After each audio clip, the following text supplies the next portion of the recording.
Why don't you answer Senator Paul here? Isn't that the very definition of hypocrisy? Well, I think there's two different things going on here. One, President Trump in his business dealings and in his campaign never emphasized reducing spending, the deficit, the debt. He has built his whole business empire on debt, and he won the election, and that has consequences.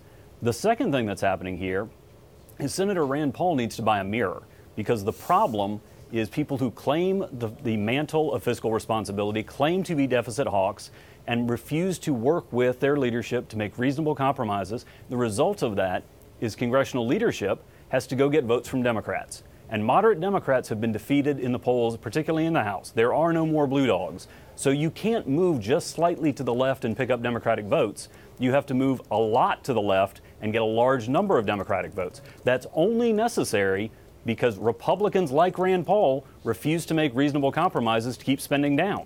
Yeah, I think it's fair to say that Rand Paul is not the most popular Republican in Washington today, this morning. But go back to your first point about President Trump and what his basis is and what his policy is.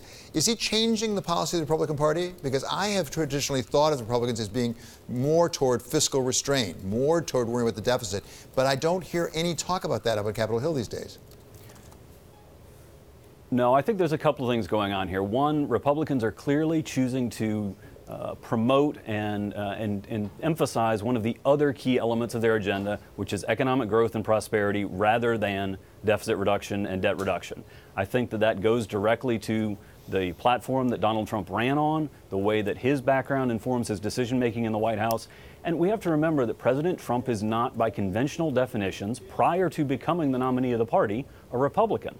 So you see, both in the administration and in his relationships with Capitol Hill, a sort of tug of war between his own kind of free spending instincts and the traditional fiscal conservatism of many in the party.